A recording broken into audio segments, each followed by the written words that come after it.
मुद मंगलमय संत समाज, श्रद्धामूर्ति देवियों एवं धर्म प्रेमी बंधुओं,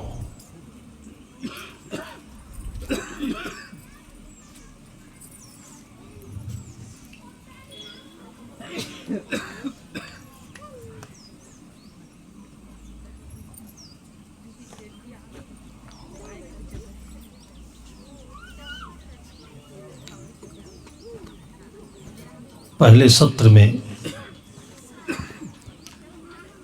आपके सामने हमने 3 शब्दों पर चर्चा शुरू की थी।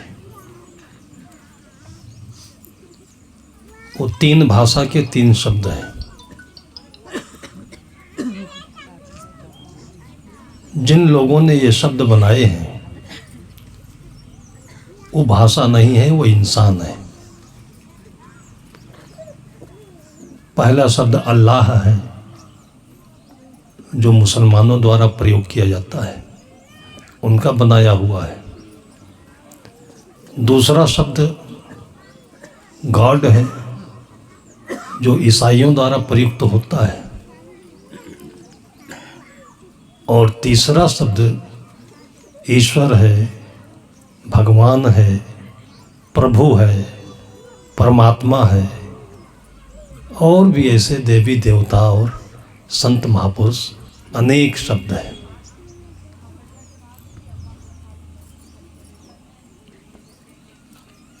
भगवान शब्द, परमात्मा शब्द,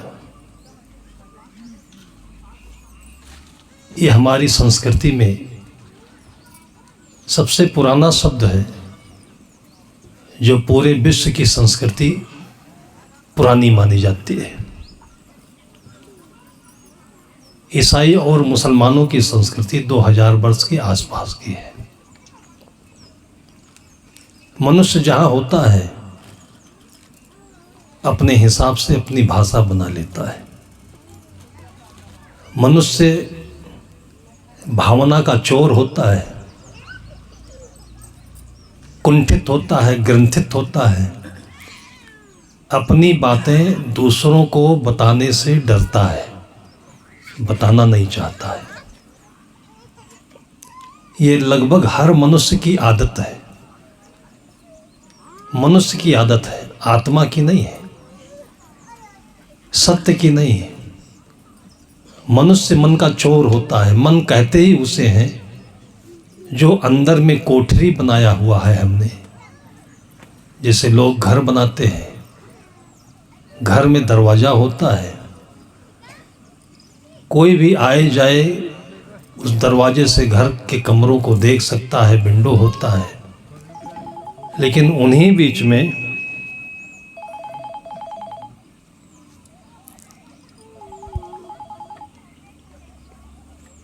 एक तिजोरी रखता है, एक सेफ रखता है, जिसको लोग देख नहीं सकते, जान नहीं सकते। उसमें कौन सी चीज़ रखी जाती है? जो चीज़ दूसरों से छुपाना होता है वो चीज़ उसमें रखता है। बाकी घर नया है, अच्छा है, ग्रेनाइट लगा है, टाइल्स लगे हैं, तो बाहर के लोग आते हैं तो कमरे कमरे में ले जाकर दिखाते हैं। कौन सी चीज़ दिखाना चाहता है मनुष्य, और कौन सी ऐसी चीज़ है जो छुपाना चाहता है? आत्मा हम जानते नहीं हैं, इसलिए उस आत्मा के प्रच्छन्न रूप को जो मन का रूप बना करके रखते हैं वो छुपाना चाहते हैं। लेकिन गुण धर्म से आत्मा ऐसा है कि गुलाब के फूल की तरीके से खिलना चाहता है। चारों तरफ उसके गुण धर्म, उसकी खुशबू, उसकी सुगंधी फैलना चाहती है। भाषा बनाया लोगों ने, अपनी अपनी भाषा बनाई। आप लोगों को पता होना चाहिए कि इतिहास में जितने राजे महाराजे हुए हैं, ये अपनी सुरक्षा के लिए भी अपनी अपनी भाषा बनाते थे। कभी आप सुनार की दुकान पर गए हों तो ध्यान दिए होंगे, ये सुनार और उनके जो दुकान के कर्मचारी होते हैं ये अपनी भाषा बोलते हैं। सोने का क्या भाव है, गहना कितने में बेचना है, वो आपस में बोल देंगे और आप नहीं समझ पाएंगे। क्यों ऐसा करते हैं? कि उनको उनसे लागत मूल्य से अधिक पैसा लेना है और वो आपको पता नहीं होने पाए, इसलिए वो अलग भाषा बनाते हैं। लिखने की भी अलग भाषा होती है। मुड़िया भाषा कोई जानता है, कोई दूसरी भाषा जानता है, इसलिए कि कोई दूसरा व्यक्ति उसको जान ही न पाए। इसी प्रकार से मनुष्य और मनुष्य के अपने समुदाय ने मिल करके, किसी ने अरबी भाषा बनाई, किसी ने उर्दू भाषा बनाई,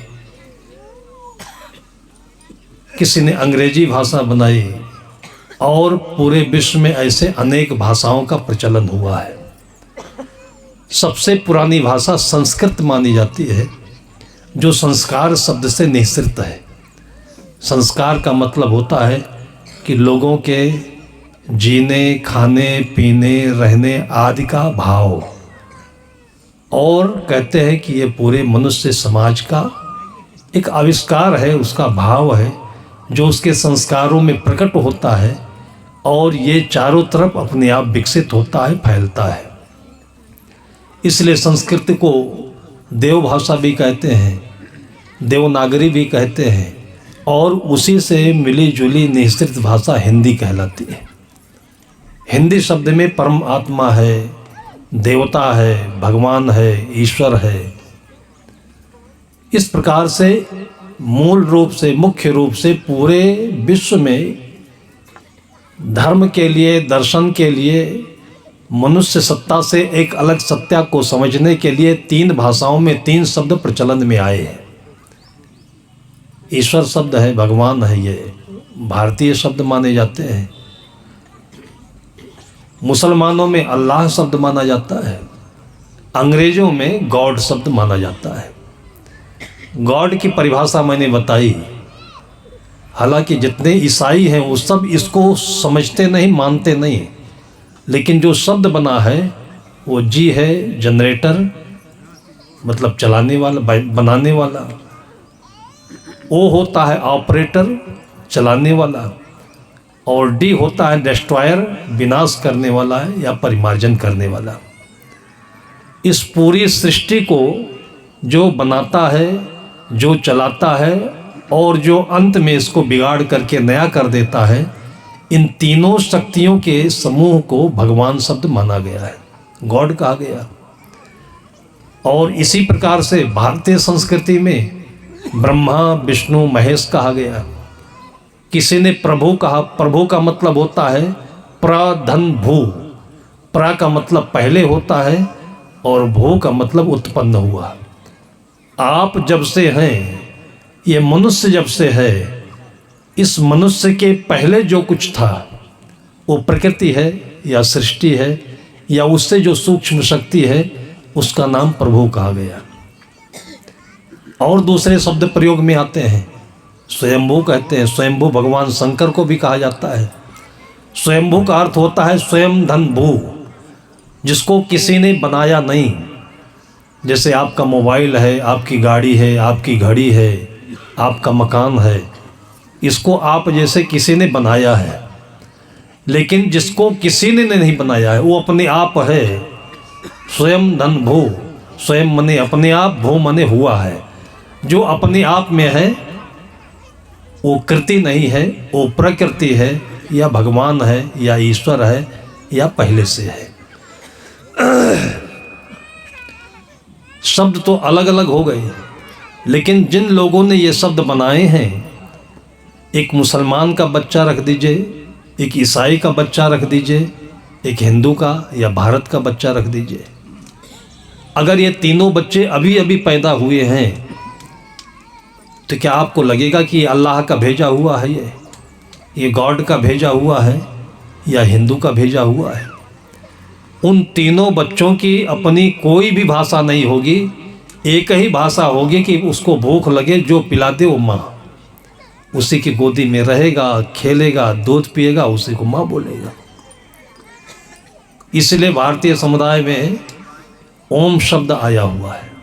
ओम, जैसे कोई बछड़ा होता है, उसने कोई भाषा बनाई नहीं है, क्योंकि उसके पास विकसित मन बुद्धि नहीं है। तो कोई भी बछड़ा जब पैदा होता है तो स्वाभाविक रूप से उसका मुख खुलता है, तो जो शब्द निकलता है उसके मुख से वो लगभग ओम से मिलता जुलता होता है। मतलब इसका कोई अर्थ नहीं है, लेकिन इसका एक ही अर्थ होता है। जैसे ओम शब्द आप बोलेंगे तो उसको बोलने में 3 प्रक्रियाओं से गुजरना पड़ता है।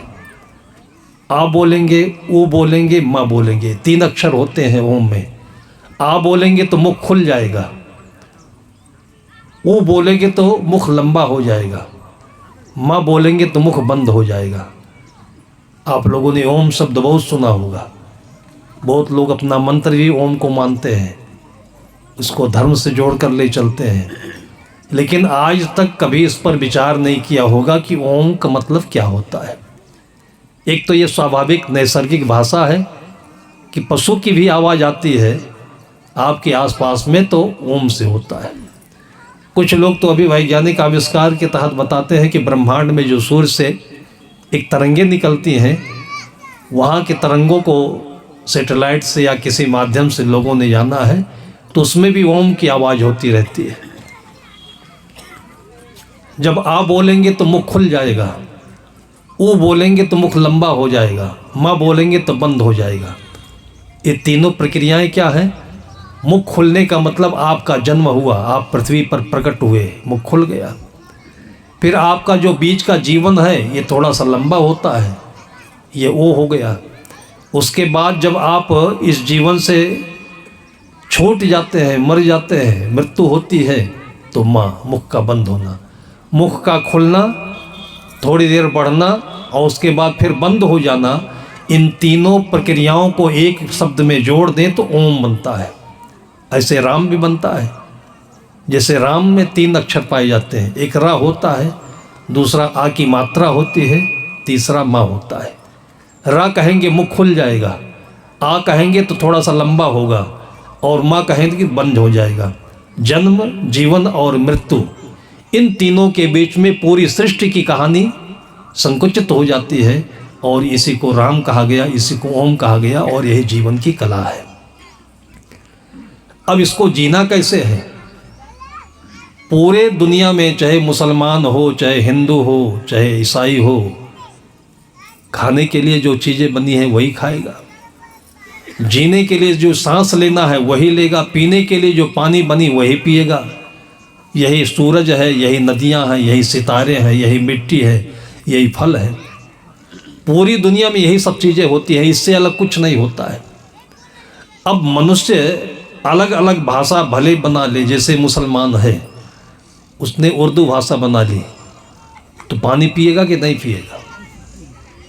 सूरज का जो गुण धर्म है अग्नि का, वो धूप है, वो धूप में मुसलमान बैठेगा कि नहीं बैठेगा? बगीचे में फल आता है, आम आता है, सेब आता है, भाजी आती है, सब्जी आती है, मुसलमान खाएगा कि नहीं खाएगा? खाएगा सब कुछ, लेकिन नाम केवल अल्लाह का लेता है।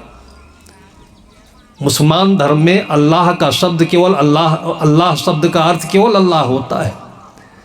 और ईसाइयों में गॉड का अर्थ केवल ज़्यादा से ज़्यादा ईसा मसीह जो उनके पैगंबर होते हैं वो होता है। अल्लाह के पैगंबर मोहम्मद साहब माने गए, तो अल्लाह और पैगंबर मोहम्मद साहब, बस इन्हीं दोनों तक उन्होंने अपने धर्म को सीमित रखा है। ईसाइयों ने गॉड शब्द को या उसके बाद में उसके पैगंबर ईसा को, इन दोनों को सीमित रखा है। लेकिन भारतीय परंपरा में इतनी व्यापकता है, इतना खुला दिल है इसका, कि आप लोग भी सुनते होंगे, लोग आपको चिढ़ाते भी होंगे, बुराई भी करते होंगे कि हिंदुओं के तो अनंत देवी देवता होते हैं। अनंत देवी देवता, बहुत पहले ऐसे कहे जाते थे कि 33 करोड़ देवी देवता होते हैं। ये 33 करोड़ कौन थे? उस जमाने के आकलन में ये 33 करोड़ आए थे जब भारत की जनसंख्या 33 करोड़ हुआ करती थी। तो भारतीय संस्कृति में हमारे ऋषि मुनियों ने भगवान शब्द का जो अर्थ बताया, ईश्वर शब्द का जो अर्थ बताया, वो ऐसे ही व्यापक हुआ जैसे मैंने सुबह के सत्र में आप लोगों के सामने उदाहरण रखा था कि जैसे गांव अरसनारा है, ये अरसनारा को अगर भगवान मान ले और कोई ढूंढते ढूंढते इस गांव में आ जाए, अब पूछे कि भाई अरसनारा कौन है, अब कौन आदमी खड़ा होकर बताएगा कि मैं अरसनारा हूँ? बल्कि जब सब इकट्ठे हो जाएंगे तब बताएंगे कि यहाँ के जितने लोग हैं, ये देवी देवता, ये स्त्री पुरुष, ये बच्चे, ये बूढ़े, सब मिलकर के अरसनारा हैं।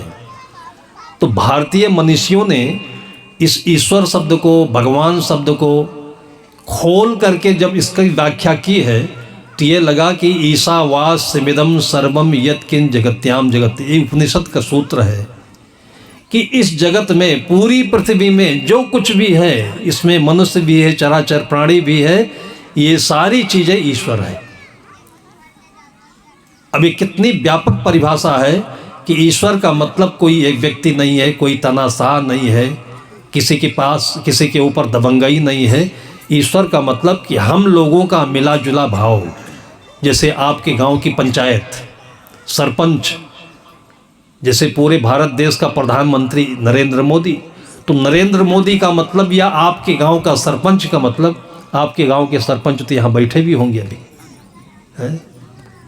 आपके गांव का सरपंच का मतलब वो अकेले व्यक्ति नहीं, आप सब लोगों ने मिल करके उनको वोट दिया है, अपना भाव दिया है, उनको अपना प्रतिनिधि बनाया है। बस वही परमात्मा है, वही ईश्वर है, वही देवता है, वही सरपंच है। आप ही की शक्ति है। आप नहीं चाहें तो उनको सरपंच नहीं बनाए, तो आप चाहें तो ईश्वर को माने, आप नहीं चाहे तो ईश्वर को नहीं माने। तो ईश्वर को मानना क्या है? आपकी भावना है। ईश्वर को नहीं मानना क्या है? आपकी भावना नहीं है। तो कुल मिलाकर के ईश्वर का अर्थ होता है आपकी सुंदर भावना। अब भावना को संकुचित करता है आदमी तो क्या मानता है?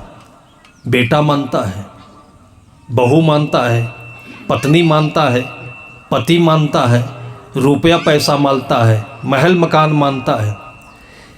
इसी इर्द गिर्द में मनुष्य अपने मन को इतने जाल से घेर लेता है। इसका उदाहरण संत लोग देते हैं, जैसे मकड़ी।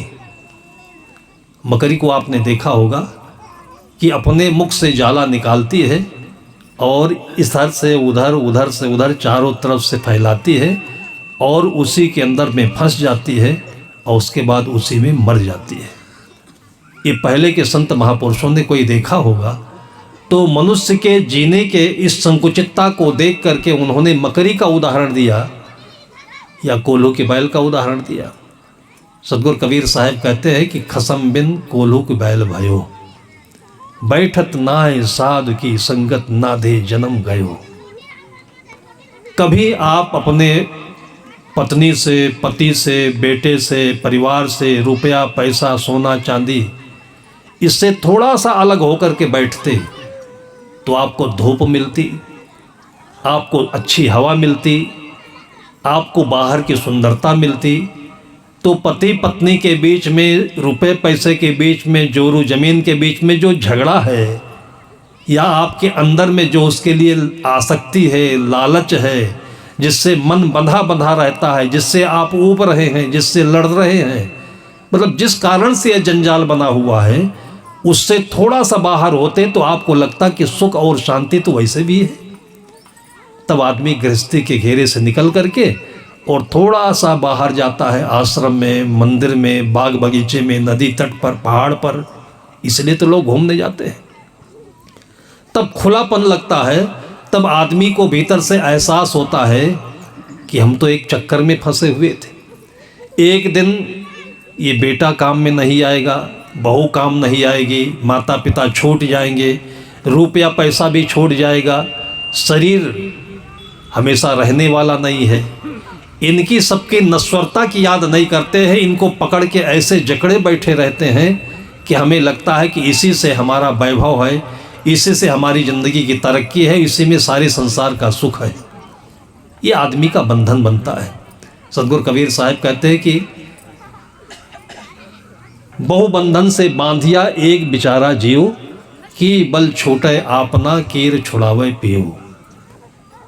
अपने बल कैसे छोड़ता है? जब तकलीफ पाता है तब मन में वैराग्य होता है कि इन्हीं की खातिर हमने पाप कमाया, झूठ बोला, दूसरों से रिश्वत ली, झगड़ा कर लिया और बाद में यही हमारे दुश्मन हो रहे हैं।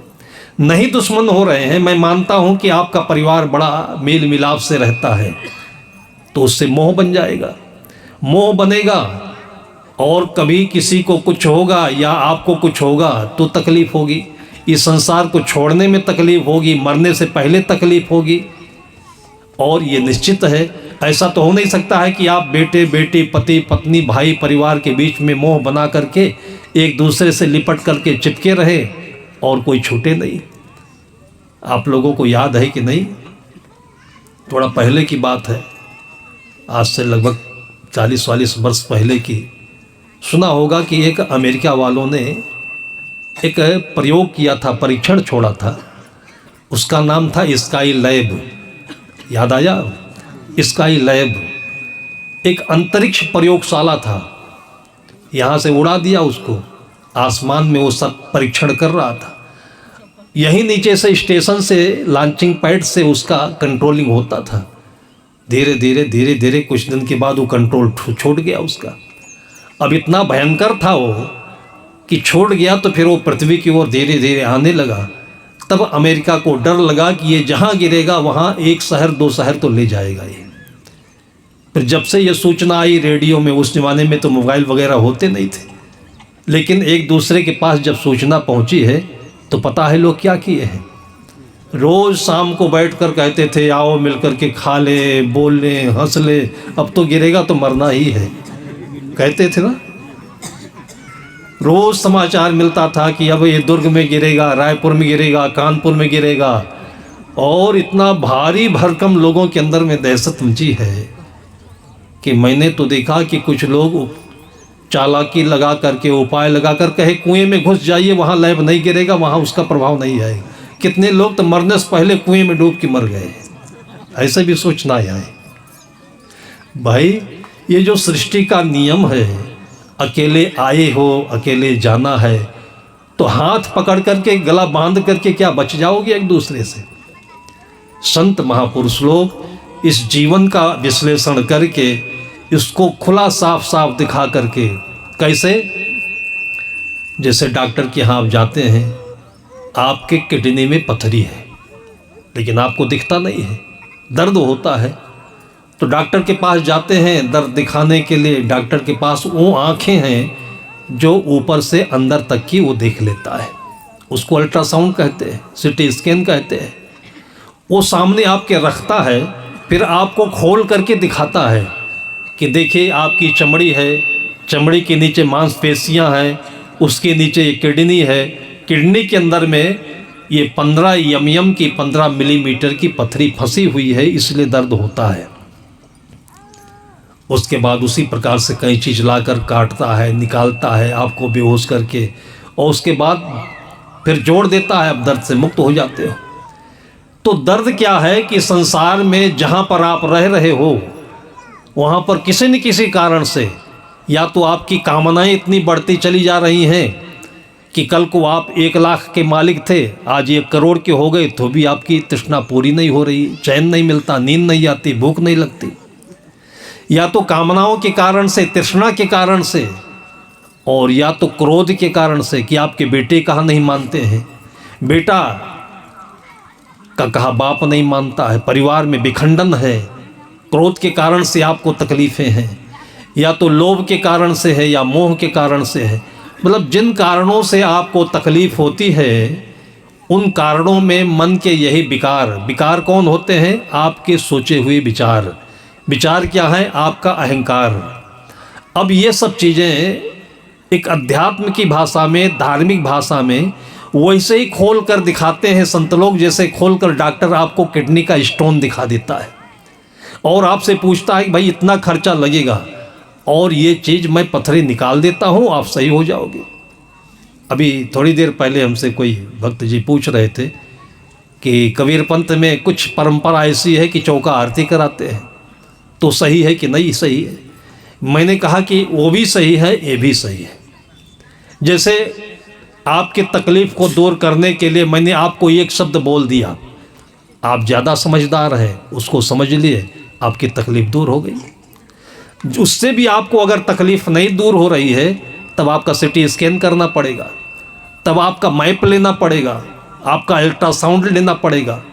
तो जो चौका आरती बनाते हैं ना वो लोग, वो उनके लिए बनाते हैं जिनका दिमाग उतना पूरा नहीं पड़ता है, समझदारी विकसित नहीं होती है। तो आपके ज़िंदगी का अल्ट्रासाउंड है, वहाँ पर वो पंच प्रकृति उपस्थित करते हैं। घड़े में पानी रख दिया, उसमें चौका लगाया, पान परवाना रख दिया, दीपक जला दिया। मतलब पूरी प्रकृति में 5 तत्व हैं। 5 तत्व के प्रत्येक को ला करके आपके सामने एक डिजाइन बना कर रख देते हैं और उसके बाद धीरे धीरे आपको मोटिवेट करते हैं, समझाते हैं। तब फिर वो जंजाल की बातें, मोह माया की बातें आप भूलते हैं और तब आपको अंदर से थोड़ा सा रिलीफ लगता है, थोड़ी शांति लगती है और तब आपका 4-6 महीना, 1 आध साल आराम से बीतता है। तब लोगों को विश्वास हो जाता है कि साल भर में एक बार अपने घर में संत आ जाएं, आंगन में बैठ जाएं, चौका आरती कर लें तो हमारा साल भर बढ़िया बढ़िया बीतता है। विश्वास जा कर के आपका वहाँ टिक गया। किया उन्होंने थोड़ा लेकिन हुआ आपका ज़्यादा। क्यों हुआ? आपके कारण से हुआ। मैं अभी यही आपके छत्तीसगढ़ में जब शुरू में आया हूँ तो राजनांदगांव में कार्यक्रम था पिपरिया में, जिसके घर में आसन लगा तो सब अपने अपनी बात अपनी माता पिता से, गुरु से अपने दिल की बात बोलते हैं, दुख सुख की बात कहते हैं। तो जब चलने का समय आया तो उस दिन जो घर की माँ थी उसने अपने बेटी के लिए बताई कि मेरी बेटी अब उम्र हो गई है और अभी तक कहीं उसकी सगाई तय नहीं हो पा रही है। 2 ही चिंता होती है लोगों को, बेटे के लिए होती है, बेटी के लिए होती है। बेटे बेटी के लिए सगाई की होती है, दुल्हन के लिए होती है। ये दोनों हो जाता है तो धन दौलत के लिए, नौकरी के लिए होती है। मतलब ये धीरे धीरे धीरे धीरे जैसे आप कुतिया लाओगे ना घर में तो उसके साथ फिर पिल्ले भी आएंगे, पिल्ले आएंगे तो उसके साथ रोटी भी चाहिए, रोटी के साथ थोड़ा दूध भी चाहिए, उसके बाद फिर उनको रखने की जगह चाहिए। मतलब ये संसार कड़ी में कड़ी ऐसा जुड़ा हुआ है कि आप शुरू में समझते हो कि एक बच्चा पैदा हो जाए तो बड़ा आनंद रहेगा, बड़ा आनंद रहेगा। लेकिन केवल बच्चे से पूरा थोड़ी होगा। बच्चा पैदा होगा तो उसके बाद फिर उसके लिए और भी चाहिए, फिर उसके लिए और भी चाहिए। ऐसे धीरे धीरे आपकी चाहनाएं बढ़ती ही चली जाती हैं। आप ये भूल जाते हो कि आप बच्चा पैदा नहीं करते हो, ये बच्चा अनादि अनंत काल का एक यात्री है और वो अपनी सारी सामग्री लेकर के आता है। बेटी है तो दूल्हा लेकर के आती है, बेटा है तो दुल्हन लेकर के आती है। ये सारे अपने दोस्त बनाए रहते हैं। आपको पता नहीं कि आपके घर में आपका बेटा अकेले पढ़ के आता है ना शाम को 4 बजे 5 बजे, लेकिन आपको पता नहीं होता है कि उसके स्कूल में कितने दोस्त हैं। इसी प्रकार से आपके घर में जो भी पैदा हुए हैं, जन्म लिए हैं, आपको पता नहीं कि कितने दोस्त बनाते हुए आया हुआ है। वो दोस्त छूट गए हैं, आज वो अकेले आपके घर में आया हुआ है, कल को जैसे बाहर निकलेगा वो दोस्त मिलते जाएंगे। उन्हीं दोस्तों में कोई बहू बनेगी, कोई कुछ बनेगा, कोई कुछ बनेगा।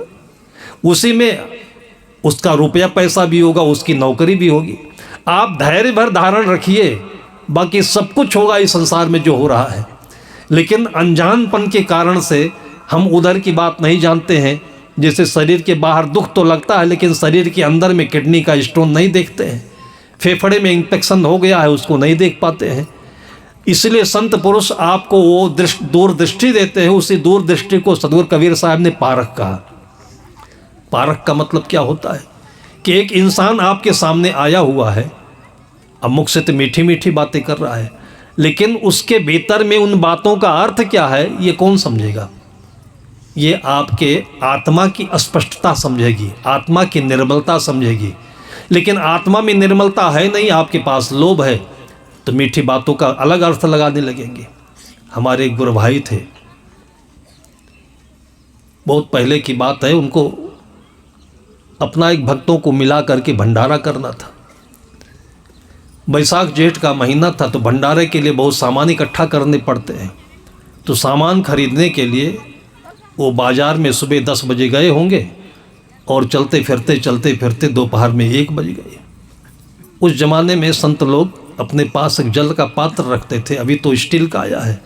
अब बोतल आ गया है, पहले कमंडल होता था। ये समय और युग के अनुसार सब बदलने लगा। पहले हम लोगों के गुरुदेव जी के पास एक काला काला कमंडल होता था, अभी है हम लोगों के पास भी, लेकिन लेकर चलते नहीं कि हाथे कट जाएगा। वो कमंडल होता था पहले, अफ्रीका से आता था, अब वो आता नहीं है। उसकी कीमत बहुत बढ़ गई है, कोई 50,000 भी लगा दे, कोई 1,00,000 रुपए भी लगा दे। अब इतना कीमती सामान लेकर के चलेंगे तो पानी तो मिलेगा, लेकिन हाथ भी चला जाएगा, जैसे सोने की चैन में गर्दना चला जाता है। फिर उसके बाद लोग और बोतल रखने लगे। उस समय में पीतल का लोटा चलता था, लोटा लेकर चले जा रहे थे महात्मा जी। तब तक एक नौजवान लड़का आया और लंबी बंदगी कर दिया। अब बंदगी में भी कोई कोई महात्मा बहुत खुश हो जाते हैं, कोई कोई राम राम में खुश होते हैं। अगर राम राम वाले से कोई बंदगी कर ले तो तुरंत झगड़ा कर लेते हैं, अबे क्या है बंदगी बंदगी करता है, राम राम बोल, सिया राम बोल। मतलब सबके अपने अपने ऐसे जुबान के बंधन हैं कि शब्दों में लोग बंद करके और उसी में ऐंठते रहते हैं, एक दूसरे को मारते रहते हैं। भाई बंदगी का मतलब, सिया राम का मतलब, जय श्री राम का मतलब, कुछ भी बोलो उसका मतलब होता है एक अच्छा अभिवादन। उसका अर्थ जो होता है अभिवादन, अपने भाव का प्रकटीकरण। बाकी सिया राम, सिया साहेब, बंदगी, इन सब में कोई अंतर नहीं होता। लेकिन जिस शब्द में जो बंध गया है उसको पाकर फूल जाता है। अब साहेब बंदगी कर लिया उसने, एकदम से फूल करके कुप्पा हो गए। हालचाल पूछने लगे, उसने भी हालचाल पूछा। कहा साहब जी आप पसीना पसीना हो गए, 1 बज गए हैं, अभी आपने कुछ खाया पिया नहीं है। भाई उसको तो पक्का पता था कि जब शहर में है तो खाएंगे क्या ये। उसने कहा आपने कुछ खाया पिया नहीं है। कहा बच्चा अभी तो खाया नहीं। कहा चलिए साहब जी आपको जलपान करा देता हूँ। बस धीरे से उसके पीछे पड़ गए। पीछे क्यों पड़े? साहेब बंदगी की मिठास में। पीछे काहे को पड़ गए? खाने के लालच में। नहीं तो आपको ये नियम मालूम होना चाहिए कि साधु लोग या साधु लोग जिसको भगत बनाते हैं तो कहते हैं होटल में खाना नहीं चाहिए। क्यों नहीं चाहिए? कि एक तो ऐसी जगह है कि जहाँ पर व्यवसाय होता है, साधु को धर्म की जगह पर खाना चाहिए। धर्म क्या है, व्यवसाय क्या है? व्यवसाय में बेचा जाता है, धर्म में बांटा जाता है। हम यहाँ पर जो कुछ खाते हैं तो पहले लोगों को बांटते हैं तब खाते हैं, ये धर्म है। घर में जो खाया जाता है पहले माँ अपने बच्चों को, पति को, बहुओं को खिला करके तब खाती है। इसलिए धर्म की जगह पर खाएंगे तो बरकत होगी, और व्यवसाय की जगह पर खाएंगे तो पेट भी बिगड़ेगा और आपकी बरकत भी नहीं होगी। इसलिए साधु संत मना करते हैं, बाकी ऐसे कोई पाप नहीं है। अब वो उसके मीठी साहेब बंदगी में, खाने के लालच में होटल पर बैठ गए जाकर। उस आदमी ने उस हलवाई से कहा कि हमारे साहब जी को 1 पाव जलेबी तौल दीजिए। एक आदमी के लिए 1 पाव लगभग हो जाता है, मतलब भर का। गरम गरम जलेबी तौल करके सामने रख दी गई, और 1 पीस खाए, 2 पीस खाए। तब तक उसने कहा स्वामी जी, साहब जी ये खाली जलेबी खाओगे अच्छा नहीं लगता है, दूध ले आए तो अच्छा रहेगा। लाइए अपना लोटा दीजिए, मैं दूध लेकर के अभी आ जाता हूँ। हलवाई की दुकान पर दूध था नहीं, उसको पक्का पहले पता था कि दूध यहाँ नहीं है, इसीलिए लोटा मांगा उसने, और दूध के लालच में और लोटा अपना दे दिए। फिर खाते रहे खाते रहे खाते रहे। 1 पाव जलेबी खाने में कितना समय लगेगा? 15 मिनट में जलेबी ख़त्म हो गई। दूध लाने के लिए गया था, अभी आया नहीं। फिर 15 मिनट और इंतज़ार किए, जब नहीं आया तब धीरे से उस हलवाई से पूछे कि भैया ये दूध लेने के लिए गया हुआ है, अभी आया नहीं। हलवाई ने कहा महाराज जी आपका चेला जाने आप जानो, हम क्या जाने कौन कहाँ गया है। अब वो और सक पका गए कि दूध भी नहीं आया और लोटा भी नहीं आया। फिर थोड़ा सा वो उठ करके झांकने ताकने लगे तो हलवाई कहता है महाराज जी आपने हमारा 1 पाव जलेबी खाया है, पैसा दे दीजिए, अब जाइए आप ढूंढने जहाँ जाना हो। अब वो लौट करके आपको शायद ही मिलेगा, और नहीं तो मिलेगा नहीं। वो 1 पाव जलेबी और साहेब बंदगी में फिर उनको अपना लोटा आज तक नहीं मिला है, और आज तक उनको लोटा नहीं मिला है। जब आपके पास लालच नहीं हो, आपके पास चमचागिरी नहीं हो, आपके पास अहंकार नहीं हो, जहाँ अहंकार होता है वहाँ पर चमचागिरी भी पसंद आ जाती है, मीठे जुबान भी पसंद आती है, खाना भी पसंद आता है, और ऐसे ऐसे करके बहुबंधन से बांध दिया एक बेचारा जीव। केवल अहंकार के कारण से मीठा बोल दे तो खुश, कुछ पैसा दे दे तो खुश, बड़ाई कर दे, पेट ठोंक दे तो खुश। भाई इससे होता क्या है? जब आप अपनी कमाई से खाकर पेट नहीं भर सकते तो दूसरे खिलाने से कब तक खिलाएगा और कब तक पेट भरोगे आप? बहुत सारी ऐसी बातें हैं जिसके कारण से हम लोग अपने मन से निकले हुए माया तंतुओं से घिरते रहते हैं और इसी में पचते रहते हैं, और जीवन का जो वास्तविक आनंद है, जिसको स्वरूप आनंद कहते हैं, आत्मानंद कहते हैं, परमात्मा का सुख कहते हैं, आत्मभाव परमात्मा हो कहते हैं, अलौकिक भाव कहते हैं, किसी शब्द से कह लीजिए उसको, उससे हम दूर रह जाते हैं। और अंत में क्या होता है कि जैसे सदगुरु कबीर साहब ने कहा, ई माया है चोहड़ी और चोहड़ों की जोए, बाप पोत अरुझाए के संग न काहू होए। जहां भी रहिए धर्म पूर्वक काम करिए। नेता मंत्री भी इसे में भूल जाते हैं, मिलता तो कुछ है नहीं है, और बाद में ईडी भी आती है, और बाद में भ्रष्टाचार का कलंक भी लगता है, और उसके बाद जेल भी जाना पड़ता है। आज देखिए झारखंड के मुख्यमंत्री अंदर गए, रात दिन इनके पीछे सब लोग लगे रहते हैं, किसी को मालूम नहीं है क्या ये कोई आज की नई परंपरा है क्या ये? लेकिन आदमी जब वैसी जगह पर जाता है तो जैसे धूल में जाता है तो आपके कपड़े में धूल के कण चिपकते जाते हैं। उसी प्रकार से ये संसार क्या होता है, काजर की कोठरी। और हमारे पूर्वजों ने जो अनपढ़ थे उन लोगों ने कैसे सुंदर सुंदर ऐसे कहावतें बनाई, किंवदंतियाँ बनाई कि काजर की कोठरी में कैसो ही सयान हो जाए, काजर की एक लीक लागी हैं पर लागी हैं। जब साधु होकर के 2 फंदे जलेबी में फंस गया हो तो संसारी के लिए तो बहुत सारे फंदे हैं, क्योंकि मन और तन साथ में है। इससे सदैव सावधान रहना चाहिए, और उस सावधानी में और कुछ नहीं, केवल आपको आत्मबोध आत्मज्ञान होना चाहिए। शरीर अपना जितना सुंदर है, बेशकीमती है, सुखवान है, सुख शांति से ये सराबोर है, ये सब कुछ आपके अंदर में है। जिसे थोड़ी चर्चा करके आपको बताएं, भोजन चाहे जितना बढ़िया हो आपका, आप 5 स्टार में चले जाइए, 5 स्टार के भोजन की एक एक थाली की कीमत 5,000 10,000 रुपये तक की जाती है, ऐसा मैं सुनता हूँ। वो होता क्या है उसमें? गेहूँ निकाल दीजिए, चावल निकाल दीजिए, चीनी निकाल दीजिए, दूध निकाल दीजिए, और कुछ होता है क्या? इन्हीं सब चीज़ों का आइटम है तो 5,000 कैसे बन गया? लेकिन आपका घमंड वहाँ तक ले जाता है, आप अपने घर में क्यों नहीं खाते हैं? इस घमंड के कारण से हम लोग आटा चावल दाल जो मूलभूत चीज़ें हैं उसको भूल जाते हैं, और उसके द्वारा जो नकली चीज़ें बनाई गई हैं, जैसे छोटे छोटे बच्चे आज देखिए कुरकुरे में फंसे हुए हैं। आजकल गांव-गांव में कुरकुरे कितना बिक रहा है। कुरकुरे लीवर का सबसे बड़ा दुश्मन है। वैसे भी डॉक्टर कहते तली भुनी चीज़ें नहीं खानी चाहिए, और माता पिता को संज्ञान नहीं है, बेटे का दुलार ज़्यादा है, मोह माया ज़्यादा है। तो बच्चे तो क्या है कि वो बहते हुए पानी है, उनको पकड़ोगे नहीं तो बहते बहते नीचे की ओर ही जाएंगे।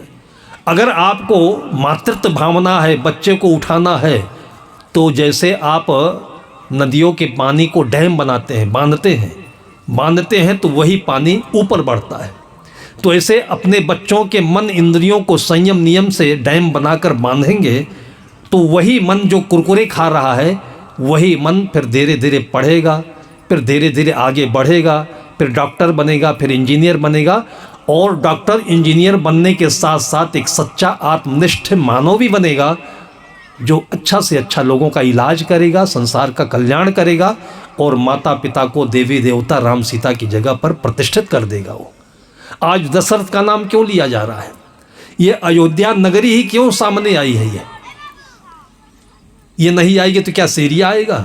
जहाँ रात दिन रक्तपात हो रहा है, ये पाकिस्तान आएगा क्या? जहाँ रात दिन लोगों के खून बह रहे हैं, उसको कौन याद करेगा? भाई आज महाभारत जहाँ पर हुआ वहाँ पर तो कोई मंदिर नहीं स्थापित हो रहा है, क्योंकि उसमें रक्तपात हुआ है। एक दूसरे के खून के प्यासे, जमीन का झगड़ा, एक दूसरे के लिए कटु वचन, धर्म ग्रंथ दोनों माने जाते हैं, दोनों में बराबर ज्ञान मिलेगा आपको, और जीवन के कोने कोने की स्थितियों का वर्णन है दोनों में। लेकिन रामायण है त्याग का ग्रंथ माना जाता है, और महाभारत जो है भोग का ग्रंथ माना जाता है। हमारे भारतीय परंपरा में त्याग से चमत्कार पैदा होता है। नरेंद्र मोदी प्रधानमंत्री का होना चमत्कार ही तो है भाई। जो जो कैम्ब्रिज में पढ़ करके आए और करोड़पति अरबपति घर में पैदा हुए, वो नहीं बन पाए प्रधानमंत्री। लाल बहादुर शास्त्री प्रधानमंत्री बन गए, चमत्कार नहीं माना जाता है। जो अपनी माँ के घर में रह करके पढ़ाई करी, तो कितनी कठिन यात्रा करी कि उनके गांव से पूरी गंगा नदी पार करके तब स्कूल जाना पड़ता था, और ऐसे विषम परिस्थिति में पढ़ाई करने के बाद जो प्रधानमंत्री बने हैं, उनकी कथा आप सुनिए तो आपके अंदर में एक नया प्रकाश आ जाएगा। हम लोग आज पैसे के दीवाने बने हुए हैं, माँ बाप भी अपने बच्चों के लिए बस पैसा पैसा पैसा पैसा दे करके और चारों तरफ जंजाल में ऐसा घेर देते हैं कि उनका लीवर, उनकी किडनी, उनके दिमाग क्षमता सब कुछ बचपन में ही ख़त्म हो जाती है। 12-15 वर्ष के होते होते बच्चों को मैं देखता हूँ तो ऐसे चेहरा हो जाता है कि लगता है ये 82 वर्ष में आ गए हैं अभी तो। इनके पास कोई रोशनी नहीं है, इनके पास कोई चमक नहीं, मीठी बाणी नहीं, झुंझलाते हैं, गुस्सा करते हैं, माँ बाप के दुश्मन बने हुए हैं। और ये क्यों हुआ कि हरियाली नहीं है। इन बच्चों को आप सेब देते, संतरा देते, काजू पिस्ता बादाम देते तो ठीक था, कुरकुरे दे रहे है क्या चीज़ है। हमारे पहले पूर्वजों में सुना जाता था कि माता पिता अपने बच्चों को समझाती थी कि बेटा किसी के हाथ का दिया हुआ खाना नहीं। छत्तीसगढ़ में परंपरा थी कि नहीं थी, किसी के भी हाथ का दिया हुआ खाना नहीं। पता नहीं हाथों से कितना गंदा काम किया हुआ है। माँ बहन बेटी आपकी जो भोजन बनाकर देती है वो केवल दाल चावल रोटी नहीं होती है, उसके साथ माँ का प्यार भी होता है, आशीर्वाद भी होता है। उस दाने दाने में वो सीज करके जब जाता है तब बेटे के अंतःकरण में रग रग में वो संस्कार आता है। और वो चीज़ बाहर में थी नहीं, बाहर तो पहले भी नहीं थी, आज भी नहीं। ये सब होटल में ही खाते हैं, घर में ना चूल्हा होता है ना आटा होता है। जब उनके घर में कुछ है नहीं तो दिल कहाँ होगा, जब उनके पास दिल ही नहीं है तो सुख कहाँ होगा, दूसरे को देंगे क्या वो। इसलिए रोज़ 2 शादियाँ कर लेते हैं। आज शादी कर लिए, कल डाइवोर्स हो गया, उनके बच्चे अलग घूम रहे हैं, बिल्कुल जानवर जैसे ज़िंदगी हो रही है।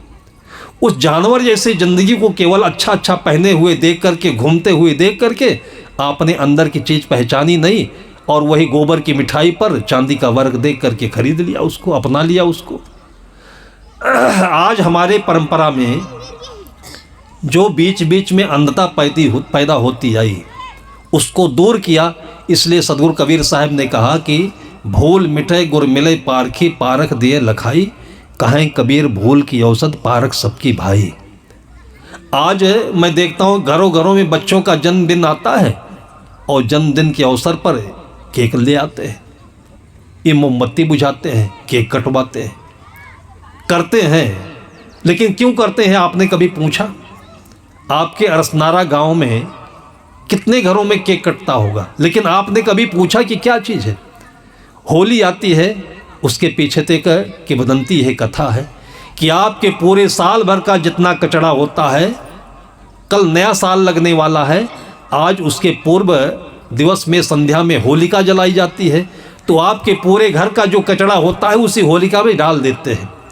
इसका अर्थ ये होता है कि पूरे साल भर आपने जिससे झगड़ा किया, लड़ाई की, वैमनस्य मनाया, ये मन का तन का जो कुछ विकार और बीमारी है, ये सब निकाल करके उसी ज्ञान की अग्नि में, होली की अग्नि में डाल देते हैं।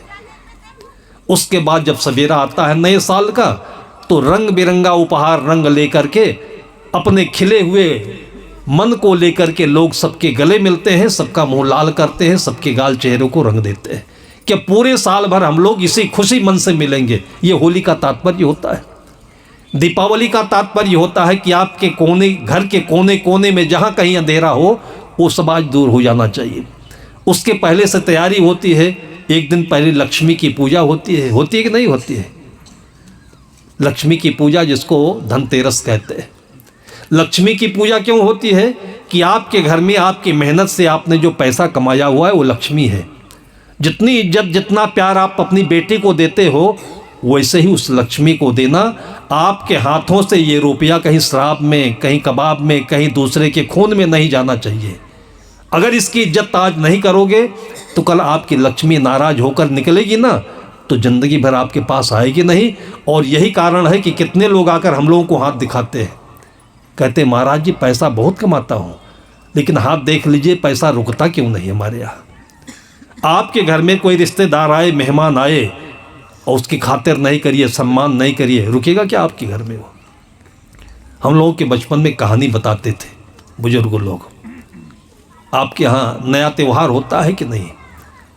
जब नया अनाज तैयार होता है तो तैयार होने के पहले उस अन्न की पूजा होती है। ये भी एक पर्व है। इस पर्व के पीछे का लॉजिक है, एक मनोविज्ञान है कि वो अन्न आपको पचता रहे, उस अन्न का आप दुरुपयोग नहीं करें। नहीं तो दारू किसे कहते हैं? जो महुआ से दारू बनती है वो महुआ आपके मुनक्का और किशमिश के बराबर है। गरीबों का महुआ और बड़े लोगों का मुनक्का। मुनक्का में कोई और ज़्यादा कीमत थोड़ी है। मुनक्का जहाँ से पैदा होता है वहाँ से यहाँ तक लाने में उसका किराया भाड़ा, उसका दाम बढ़ा देता है। महुआ के पेड़ आपके आसपास होते हैं। अगर 4-5 महुआ रोज़ दूध में उबाल करके खाइए, आपके शरीर में कभी ज़िंदगी भर बाई बतास नहीं पकड़ेगी, ऐठन नहीं आएगी, दर्द नहीं होगा। इतना बढ़िया वो फल होता है। लेकिन उसका उपयोग करने की बुद्धि नहीं तो सड़ा दिया और उसके बाद दारू पी रहे हैं। महुआ क्यों नहीं खाते हो? फल क्यों नहीं खाते हो? जितने भी प्रकार के दारू हैं ये सड़ा करके फलों को ही बनाए गए हैं। तो आप सोचिए कि सड़े हुई चीज़ का पानी अच्छा होता है कि जो ताज़ा ताज़ा मिले वो अच्छा होता है। तो जो नया पर्व आता है उसके उपलक्ष्य में कहानी बनाई लोगों ने। कहानी नहीं होगी, सच भी होगी। वो आदमी अपने परिवार में 2 ही लोग थे, पति पत्नी।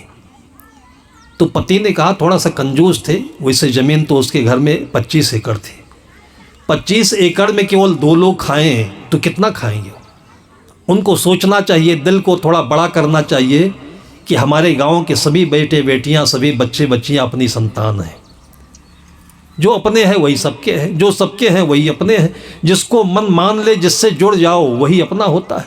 भाई आपको मोबाइल है, आपके पास चार्जर है, तो आप यहाँ से दूसरे गांव चले जाइए, वहाँ पर लाइन है, आप उसमें जोड़ दीजिए, मोबाइल चार्ज होगा कि नहीं होगा? तो इसी प्रकार से जितने भी ये बच्चे हैं ये पावर स्टेशन है। आप इनसे अपने दिल को जोड़ दीजिए। देखिए आपको प्यार कम मिलता है कि सेवा कम मिलती है कि आपको कुछ भी कम मिलता हो तो बताइए। लेकिन अपने ही मरे जा रहे हैं, अपने में ही मरे जा रहे हैं। वो मार रहे हैं, वो मर रहे हैं उसी में। ये आसक्ति का परिणाम होता है। वो 2 पति पत्नी थे। पति ने सुबह सुबह बोल दिया कि दिन भर क्या कचकच खाना है।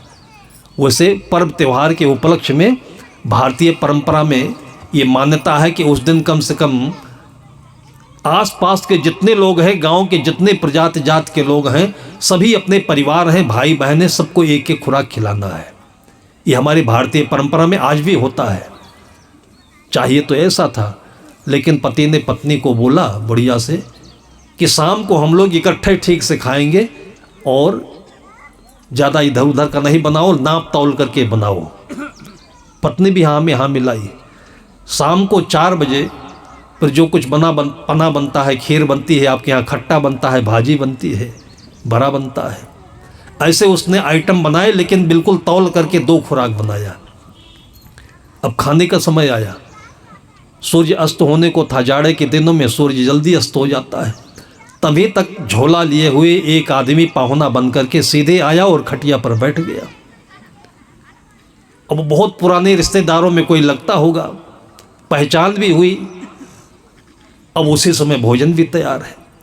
अब इतना उसके अंदर में रंज पैदा हो गया उस पाहुना को देख करके। वैसे तो हमारी भारतीय परंपरा में कहा जाता है अतिथि देवो भव। तुलसी ये संसार में सबसे मिलिए धाय, ना जाने किस रूप में नारायण मिल जाए। कोई आ गया और भोजन बना तैयार हो तो कितना खुश होती है महिला बनाने वाली कि ये सब हम लोग तो खाते ही थे रोज, आज कोई और भी खा ले तो कितना ये सार्थक होता है। द्रौपदी ने एक संत को खिला दिया था। जंगल में जब अज्ञातवास में थे वो लोग, और 5 पांडव जंगल में गए हुए थे कंदमूल फल की तलाश में, और भोजन बना करके प्रतीक्षा में थे। तब तक एक संत आ गए। उसने देखा कि ये बड़े भूखे हैं, उनको भोजन के लिए बैठा दिया। वो सचमुच में भूखे थे। वो 3-4 खुराक इकट्ठे खा गए, और जब खाए तब उनको लगा कि हमने तो अन्याय किया, और कहा बेटी जिनके लिए बनाया था वो भूखे रह जाएंगे।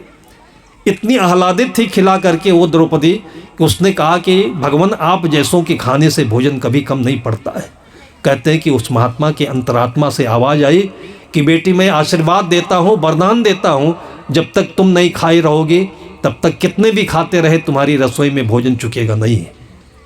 उसी का वरदान है कि आज भी हमारे हिंदू परिवार में, भारतीय परंपरा में, जो बनाने वाला होता है सबसे पीछे खाता है, भले रात में 2 बजे खाई हो, सबको खिलाकर खाता है। और वही आशीर्वाद है कि पूरी दुनिया की मंदी में भी भारत में मंदी नहीं आती है। लोगों के घरों में, गरीब परिवारों में भी 10-20 खा सकते हैं। उसके पास तो केवल एक आदमी आया था, लेकिन दिल नहीं है तो दुनिया भी नहीं है। अब वो अंदर अंदर कुड़ने लगा, सोचने लगा कि उपाय क्या करे। अब उसके सामने कोई षड्यंत्र बनाते भी नहीं बनता, उपाय भी करते नहीं बनता है। वो चुपके से धीरे से उठ कर के रसोई में गया और बिना पूछे, बिना कुछ बोले 2 झापड़ मार दिया अपनी बुढ़िया को। अब आज पर्व का दिन है, खाने का समय आ गया था, झापड़ लगा दिया। बुढ़िया भी फिर एकदम से वो चुड़ैल बन गई कि उसके ऊपर देवी आई कि भवानी आई कि इतनी आवाज़ उसकी ऊंची हुई कि आज ही के दिन में तुझको ये झगड़ा करना था, झापड़ मार दिया। और जो करकराहट हुई दोनों के बीच में, इतनी ज़ोर से झगड़ा, तो जो पाहुना आया था वो सोचा कि शाम का पानी और शाम का झगड़ा जल्दी बंद नहीं होता है। शाम को अगर बरसात शुरू हो जाए तो पूरी रात पानी बरसता है कहते हैं, और शाम को झगड़ा शुरू हो जाए तो फिर पूरी रात झगड़ा ही निपटता नहीं है। उसने कहा नींद भी नहीं आएगी, गलत कर दिया इसे घर में आकर के। वो चुपके से झोला उठाया और निकल दिया बाहर, जो करना वाजिब भी था उसका। जैसे बाहर गया और आड़ में आया तैसे झगड़ा एकदम शांत हो गया। उसने कहा तो चमत्कार ही हुआ, आज इतनी जल्दी ये झगड़ा कैसे समाप्त हो गया। धीरे से खड़ा हो गया, वहीं सुनने लगा। तो बुढ़ा जो था वो अपनी पत्नी को समझाता है कि अरे मूर्ख, तू इतनी ज़ोर ज़ोर से क्यों चिल्लाने उछलने लगी। मैंने सांचे में थोड़ी मारा था तुझको, मैंने तो इसलिए मारा कि थोड़ा सा रो दे और ये रोना सुन कर के उठकर चला जाएगा, तब हम तय और आराम से बैठकर खाने लगेंगे। तो उसने कहा जब तुम सांच मारे नहीं थे तो मैं सांच में झगड़ा भी नहीं की थी, मैं तो ज़ोर ज़ोर ऐसे बूम पाड़ रही थी कि हल्ला मचे उठ कर के चला जाए तो हम दोनों बैठ कर के खाए। उसने कहा मैं सांच में मारा नहीं, उसने कहा मैं सांच में रोई नहीं। वो आदमी गया सुन, वो फिर वापस आया। उसने कहा जब तुम सांच मारे नहीं और तुम सांच रोई नहीं तो मैं सांच में भी गया भी नहीं। तुम लोग क्या समझते हो? तुम लोग समझते क्या हो? तुम्हारे अंदर की दरिद्रता मिटाने के लिए मैं आता है। मैं तुम्हारा संबंधी नहीं हूँ, तुम्हारा कुटुंबी नहीं हूँ, मुझे लोग भगवान विष्णु कहते हैं। जिसके घर में दरिद्रता होती है, सुदामा के घर में दरिद्रता थी, जब भगवान कृष्ण मिले तब वो दूर हुई। जिसके भी अंतःकरण में ये मूढ़ता होती है, अज्ञान होता है, उसको दूर करने के लिए मैं आता हूँ। मैं खाने के लिए नहीं आया हूँ, मैं तो तुम्हारे घर में रहने के लिए आया था, लेकिन ऐसों के घर में कोई रह नहीं सकता है, अब तुम्हारे घर में कभी आऊँगा नहीं। कहते हैं उसके बाद फिर दोनों को वो भयंकर बीमारी हुई कि ज़मीन तो खैर जो कुछ था वो जिसका, वो धरती का है, रुपया पैसा जिसका है वो उसी का है, और दोनों ऐसे ही नरक में यातना सहते सहते दिवंगत हो गए। ये कहानी हमारे पूर्वजों ने बनाई होगी कि दिल छोटा मत करो, हमारी कमाई कोई नहीं खाता है। जैसे यहाँ मुख्यमंत्री को आना हो तो मुख्यमंत्री के आने से पहले 15 दिन पहले तहसीलदार आएगा, कलेक्टर आएगा, हजारों चक्कर लगाएगा, पुलिस फोर्स आएगी, और तब केवल 1 घंटे के लिए वो आता है, वो चला जाता है। मुख्यमंत्री से कम नहीं आपका बेटा, आपकी बेटियां उस प्रधानमंत्री की ताकत से कम नहीं है। वो खाली हाथ नहीं पैदा हुई है, वो ऐसे ही जिससे आप नंगा देखते हो ऐसे नहीं आई है। उसके साथ उसकी पूरी पावर है, उसका प्रारब्ध है, उसका भाग्य है। इसलिए उसके लिए चिंता मत करो, आप अपने धर्म की राह बनाओ। आपके जीवन में धर्म सही होगा तो कर्म बढ़िया होंगे, और उसके बाद चमत्कार तो आपके जीवन में ऐसा ही होगा जैसे नरेंद्र मोदी को बोलते हो। एक चाय बेचने वाले घर का लड़का, और भटकते भटकते सारी दुनिया में सब जगह सब कुछ देखा, और उसके बाद प्रधानमंत्री बनाया गया। लाल बहादुर शास्त्री प्रधानमंत्री बनाए गए, और ऐसे किंते संत महापुरुष आपके जीवन में देखते होंगे कि शून्य से शिखर तक पहुंच गए, सारी दुनिया उनके पीछे चलती है और उनका अपना कुछ भी नहीं होता है और सारी दुनिया उनके साथ में होती है। ये चमत्कार किसी के जीवन में घट सकता है। इसलिए संत गुरुजन कहते हैं, गुरु की दया साधु की संगत निकल आओ यही द्वार। ये वो जगह है जहाँ बैठने पर आपके सारे क्लेश मिट जाते हैं, सारे दुख दूर हो जाते हैं, सारी समस्याओं का समाधान हो जाता है और आगे चलने का, बढ़ने का, उन्नति करने का मार्ग प्रशस्त हो जाता है। वैसे भी आपके गांव के पास में भारतमाला तो बन ही रहा है, 6 लेन का रोड है ये, चाहे जितना चलिए ये रोड आपको कभी रुकने का नाम नहीं देगी। इस गांव के लिए संत महापुरुषों का आशीर्वाद ऐसे हमेशा बरसता रहे, इसी शुभकामना के साथ में अभी की चर्चा को मैं यहीं पर विराम देता हूँ।